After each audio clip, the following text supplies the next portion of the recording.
Hey guys, Christian the Haver Card Man coming at you with another D-Time video today, and if you don't know what that means this is a card discussion video. I have not actually officially named the series yet, but I think I'm going to go with D-Time.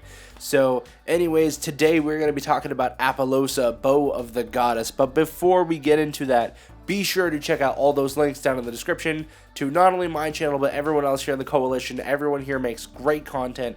Definitely be sure to go check out their channels and give them all some love. They definitely deserve it.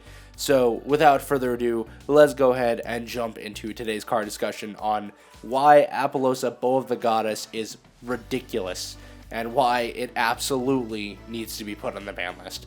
A lot of people see this card as balanced for the meta due to the fact that it is just monster negation, but it's a link 4, so it's kind of harder to set up, and depending on how many monsters you actually use to link summon it, that dictates how many negates you get. And if you can just summon a monster that can beat over it when it's low enough on attack, you don't need to worry about monster effects to do that, then you can kind of solve that problem right there. But the thing about Apollousa is that it's too generic. All it requires is monsters with different names except for tokens.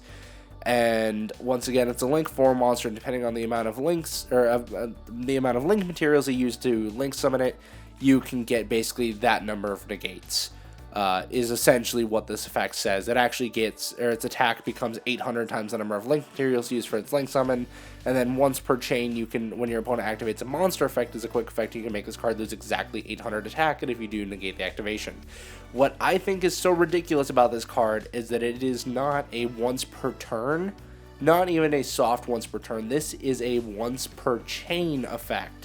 So anytime your opponent tries to use any sort of monster effect, doesn't matter whether it's from the hand, from the field, from the graveyard, from the banner stone, from the deck, it does not matter. The Apollousa will negate the activation of the effect. And now, granted, the OCG is actually going to change their rulings on this, which actually does nerf Apollousa, at least in terms of the OCG. They're going to change it to where if the activation of something is negated, that effect can be activated again if you still meet the requirements and if you still have the ability to do so. That does make it a slightly not as good of a card when it comes to the new rulings like that, but that's very limited on its situations. If you're still looking at doing stuff like, say, you normal summon a monster and it has normal summoning effects, your Apollousa can still negate that. You try to Nibiru, Apollousa can negate that. You try to do basically anything with a monster, any sort of hand trap, Apollousa negates. And it really becomes kind of a problem card in some circumstances because it really just becomes a game of how many negates can you set up on your board. And it makes Yu-Gi-Oh! A little less interactive because it makes people just want to turbo out Apollousa turn 1 with 4 negates, and then other stuff for negates like Borreload Savage Dragon and number 38 Hope Harbinger. People just want to turbo out all these different negate monsters, and it really kind of just bogs down the meta with a lot of I'm going to negate your stuff and just not let you play. And though to me, those boards get a little bit ridiculous. That's why I see Apollousa as a problem card, because even stuff like Borreload Savage Dragon and Hope Harbinger are hard ones per turns, so you can only negate one thing a turn with each of those. Granted, you can, for several turns, if you can keep them on the field, you can negate more stuff, but Apollousa being able to just negate at least or up to 4 things on a turn is just ridiculous, especially when this meta is dominated by monster effects. You can eventually, even just essentially with one Apollousa negate, be able to stop an entire opponent's strategy.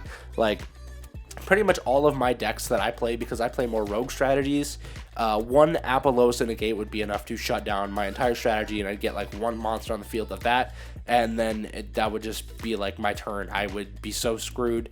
And it's one of those cards that it becomes a little bit ridiculous, and of course there's ways to play around it, because obviously it doesn't stop spell trap, so you can still use that to get rid of it. You can do stuff like Super Poly, you can mind control it and then link it off. There are obviously ways to get rid of Apollousa, but at the same time, so many decks are looking to use monster effects, and having such a negate all card like this that's so generic and so easy to bring out is a huge problem for the game. Now, obviously, Yu-Gi-Oh! Is in it's one of the best states it's ever been in terms of meta and just where it's sitting at as a game. But Apollousa is one of those cards that I think is getting to be up there. It's something that needs to be shut down a little bit. Kind of using kind of a weird example here, kind of like how Artifact Scythe is becoming a problem now with Artifact Dagda. Apollousa in general is just a ridiculous. And the thing is, it's so usable in any other strategy. Like, it doesn't matter what deck you're playing, as long as you can spam out monsters, Apollousa is an easy target. Like, right now, I'm looking at my Marine Says Planet Patrol deck, and I could easily throw an Apollousa into there, not even bat an eye. The only issue is that I don't like running Apollousa. It makes me feel like I'm not a very good player, and like I just really don't want to see my opponent play at all. Whereas I like to see Yu-Gi-Oh! As a game where it's two opponents going back and forth, being able to interact with each other, and just overall having fun, not just saying, hey, you want to try to play that? Well, you can't. I don't like that kind of play. To me, it's just not very fun. It just takes out the whole spirit of Yu-Gi-Oh! In my mind. I prefer the normal, like, back and forth, seeing what each deck can do and seeing, like, the actual power between the two. Not just saying, like, you know, you have no ability to play this game because I have this one card. To me, that is a little bit too broken. I know there are some, like, archetype-specific cards that are also kind of game-breaking in that sense, but at least those are limited to, like, those specific archetypes and strategies. Apollousa is just too splashable into anything to be such a generic card that can just do so much stuff that just totally ruins the game in my mind. And I don't know, I really hate seeing this card running around so much, once again, with how generic it is. So I guess you guys let me know down in the comments what you think of this card, if you think it's a problem card, if you think it's fine in the meta. You know, you guys just give me your opinions down below. I will respond to each and every one of them because I love just having discussions on all this stuff. That's why I do this D-Time series, because I just have a whole blast sitting down and talking about these different cards. So, once again, this one's probably a little bit controversial just because so many people love Apollousa. I mean, obviously, it's over $100 right now on TCG Player, so it's not surprising that this is like a big card in the meta right now, and a lot of people love it. But for me personally, I hate this card. I think it's just honestly degenerate, and I would like to not see in the game anymore. And this is not me being salty.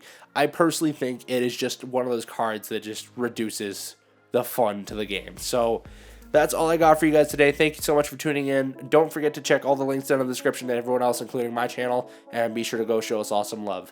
Thank you guys once again for tuning in today. I hope to see you all in the next video. Remember to have fun and make your move. Peace out.